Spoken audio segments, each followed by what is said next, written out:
All right, tank mates. As promised, part two.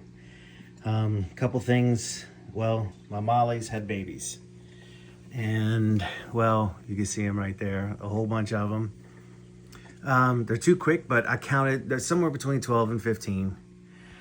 Plants came in, and discus are doing fine. Here's one right there, back in the corner. You can see them right there. Plants are doing really good. Everything's doing awesome. Let me show you this.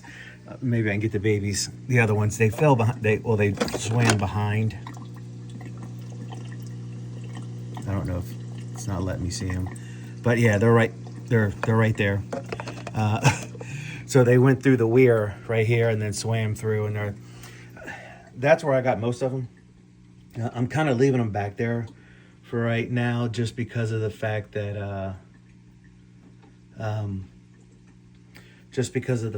I just saw, sorry, one of my ghost shrimp. Looks like he molted. So, yeah, so I'm sorry, I got sidetracked, ADD kicked in. So I'm leaving them back there because, well, they're a little bit safer back there from, the discus and the mollies eating them. Because, it looks like a food source to them. So I'm probably going to get rid of this plant. Well, this plant is fine, but it is holding a lot of detritus. And when you shake it, I may get rid of that plant. I don't know yet. You can see a little bit right in there. Right. The tank is completely cycled, so I am letting it do its thing. I'm letting it sit. However, I have to go to St. Louis for a week. So the next step is to go and culture some microfauna. I got to go down to my local river, get some, debris and do its thing. There's a Cory right there. He's munching on, you see him right there. He's munching on one of the wafers. I've been trying a couple things with, that discus. He's a bully. He can be a bully sometimes too.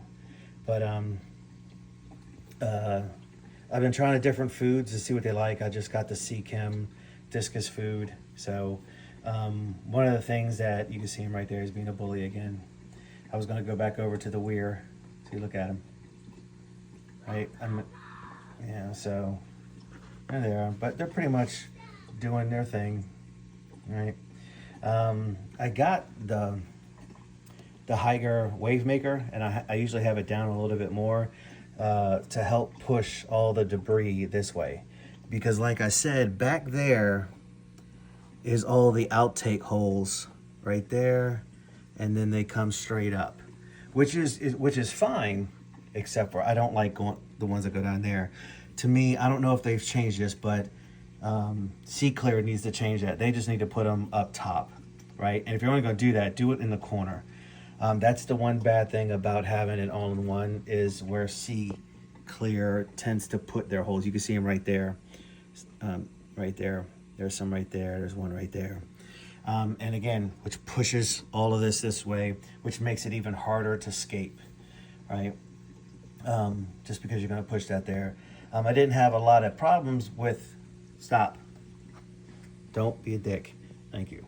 I didn't have a lot of problems because I had lava rock in there.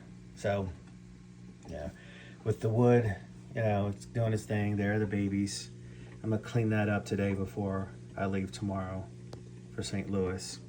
But look at that root system attaching to the wood, right? No glue. There was a little piece there was like a little fork right there, and I just got it sucked up in there, right? So there we go.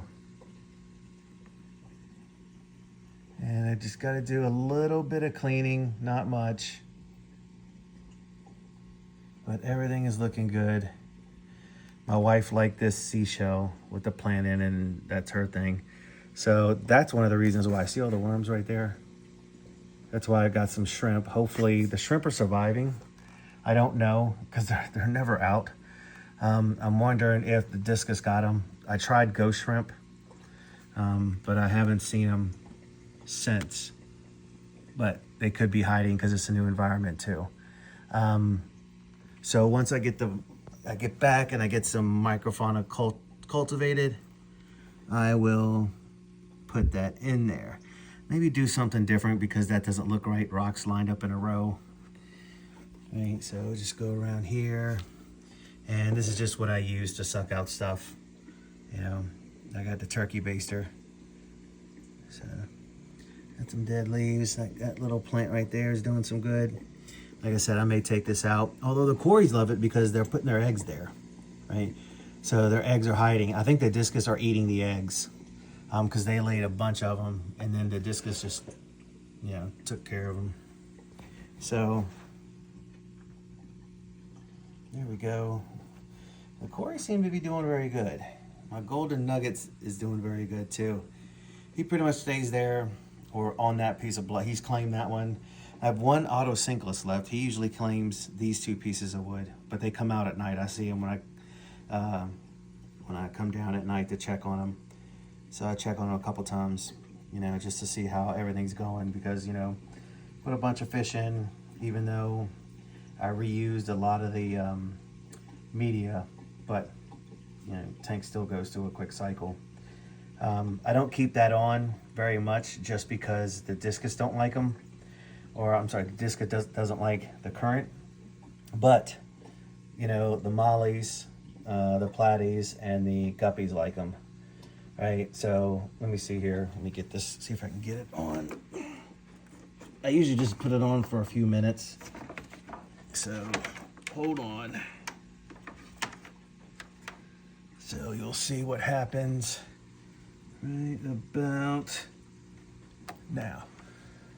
So the discus will run, but there's the molly or the guppy playing, and it's just really just to get the, and you can see what it naturally does. I mean, and that's the small pump, right? So the discus, see how the discus hide from it. So I don't have it on much, especially now with the babies or the fry in there, I should say. So usually what I'm going to use that for a lot is. I'm gonna face it down right before I do a water change so I can pull all that up when I'm doing a water change. Hey, that one's a dick. He really is.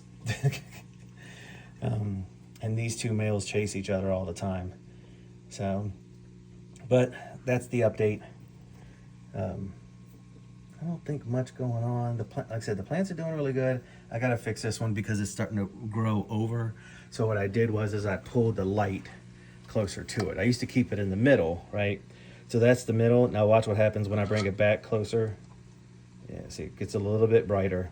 And the brighter the light, the more vibrant the color of the plant, right? But the bad thing is you got to watch that because you'll have an algae spike. But with having mollies constantly pick and having about, I don't know, 15 here pretty soon, look at them. They're all doing their thing. Eyes and tails, man. That's all they are, is eyes and tails. Mollies and platies every 28 days, they're going to breed. Guppies breed a lot too. I don't know if it's every 28 days, but I know mollies and platies are every 28 days. Right? They're hungry guts, man. So that's part 2. We'll do a part 3 update once I get adding the microfauna, and then in that same update, I'll wait a week or two to show you. Or cultivating the microfauna and then adding it to it. I just wanted to make sure everything was copacetic with all the fish before, you know, I did some different stuff. So I may rearrange a little bit more to calm some of this aggression. So interesting enough, they didn't like the bloodworms. I may go get some brine shrimp or some, you know, frozen bloodworms instead of the freeze-dried ones. Maybe they'll like the regular hikari in the bag, just the dried ones. I may get the freeze-dried, thaw them out, and put them in there. Maybe they'll like them then. Or maybe I'll try the brine shrimp with them. So, all right, guys. This is Wes with Divine Aquariums saying thanks for watching.